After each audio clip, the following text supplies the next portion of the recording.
পৃথিবীর বুকে ছড়িয়ে থাকা অসংখ্য রহস্যময় স্থানের মধ্যে সাহারা মরুভূমি এক অনন্য বিস্ময়। রহস্যে মোড়ানো এই মরুভূমি যেন প্রকৃতির এক অপর সৃষ্টি। সময়ের সঙ্গে সঙ্গে বদলে গেছে সাহারার রূপ, ইতিহাস আর বৈচিত্র্য। সাধারণত কোনো এলাকায় 100 মিলিমিটারের কম বৃষ্টিপাত হলে সেই স্থানটিকে মরুভূমি হিসেবে গণ্য করা হয়। আজ যেটি পৃথিবীর সবচেয়ে উষ্ণতম এবং শুষ্কতম স্থান, কয়েক কোটি বছর আগে সেটিই ছিল বিশাল থেরেসিস সাগরের অংশ। আবার সময়ের সাথে সাথে কখনো সাহারা পরিণত হয়েছিল সবুজে ভরা উর্বর ভূমিতে। সাহারা মরুভূমি বিশাল এলাকা নিয়ে বিস্তৃত হলেও এটি মূলত পৃথিবীর তৃতীয় বৃহত্তম মরুভূমি। আলোচনার এই আয়োজনে তুলে ধরা হবে রহস্যে মোড়ানো সাহারা মরুভূমির অজানা সব বিষয়। চলুন তাহলে বেশি কথা না বলে মূল ভিডিওটি শুরু করা যাক। মূল ভিডিওটি শুরু করার আগে অনুরোধ করব, আপনি যদি আলোচনা চ্যানেলে নতুন হয়ে থাকেন তাহলে চ্যানেলটি সাবস্ক্রাইব করে পাশে থাকা বেল আইকনে একটা ক্লিক করুন।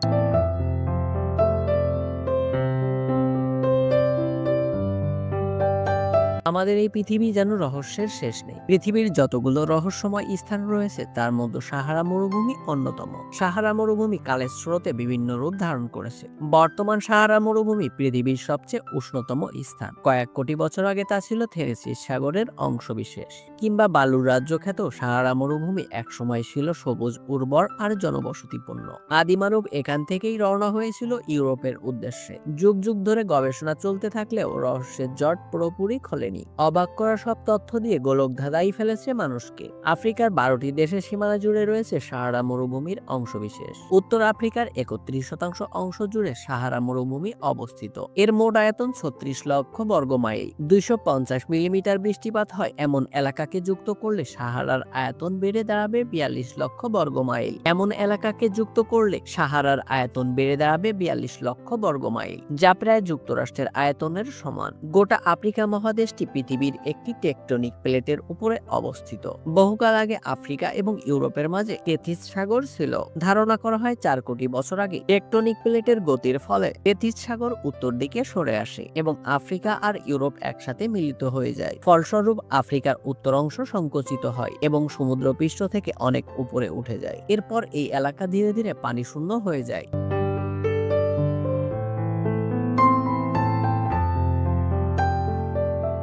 জার্মানির এক গবেষকের 40 বছরের গবেষণা থেকে উঠে আসে 4 থেকে 12,000 বছর আগেও সাহারা ছিল সবুজ ও উর্বর ভূমি। প্রতি 20,000 বছর পর পর সাহারা মরুভূমি জলাভূমি থেকে তৃণভূমিতে পরিণত হয়। ধারণা করা হয় প্রতি 20,000 বছর পর পর পৃথিবী উত্তর দিকে সামান্য কাত হয়। এর ফলে পৃথিবীর মৌসুমী বায়ুর গতিপথ পরিবর্তিত হয়ে সাহারা মরুভূমিতে প্রচুর বৃষ্টিপাত হয়। ফলে এই অঞ্চলে প্রচুর গাছপালা জন্মায় এবং মনুষ্যকুলের অনুকূলে চলে আসে। ধারণা করা হচ্ছে আগামী 15 বছর পর সাহারা আবার সবুজ হয়ে উঠবে। সাহারা মরুভূমি যে পূর্বে সাগর ছিল তার প্রমাণ মেলে মিশরের রাজধানী কায়রো থেকে 150 কিলোমিটার দূরে। এখন পর্যন্ত পৃথিবীর সবচেয়ে বেশি জীবাশ্ম পাওয়া গেছে ওয়াদি আল হিতানে। বালুর রাজ্য সাহারা মরুভূমিকে 5টি অঞ্চলে ভাগ করা যায়। পাথুরে মালভূমি ও বালির সমুদ্র নিয়ে গঠিত সাহারা। এখানে একবার বালুর ঝড় শুরু হলে টানা 4 দিন পর্যন্ত চলতে পারে। মাঝে মাঝে বালুর ঝড়ের কারণে বালুর রূপ নেই সুউচ্চ শৃঙ্গে, যার বেশিরভাগের উচ্চতা 180 মিটারের বেশি হয়ে থাকে।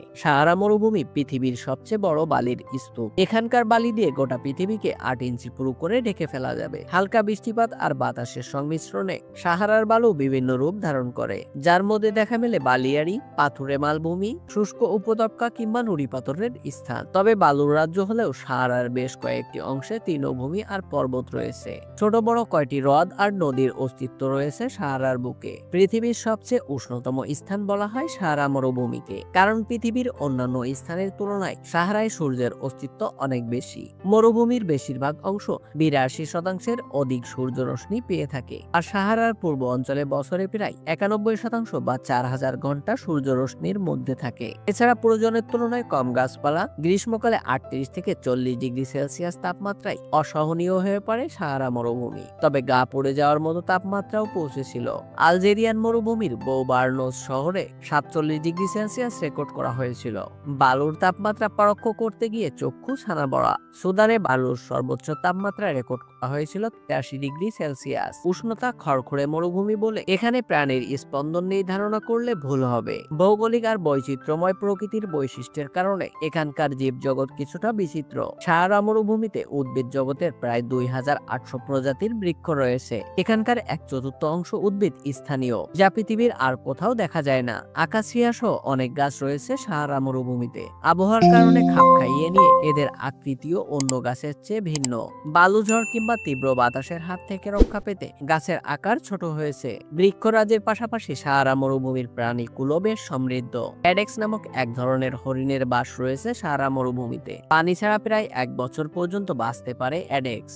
দরকাস গ্যাজেল নামক হরিণও দীর্ঘদিন টিকতে পারে। এছাড়া কয়েক প্রজাতির শিয়ালের বাসও রয়েছে সাহারা মরুভূমিতে। আলজেরিয়া অঞ্চলে সাহারান চিতা বাস করে। বিভিন্ন সরীসৃপ প্রজাতির প্রাণীর দেখা মেলে এখানে। অত্যন্ত বিপজ্জনক ডেথ স্টার বিছার বসবাসও এখানে। 10 সেন্টিমিটার পর্যন্ত লম্বা হয় এই বিছার। এই বিছার বিষে অধিক পরিমাণে অ্যাজিটক্সিন ও সাইলাটক্সিন রয়েছে। পূর্ণবয়স্ক একজন মানুষকে মেরে ফেলতে এর এক দংশনই যথেষ্ট।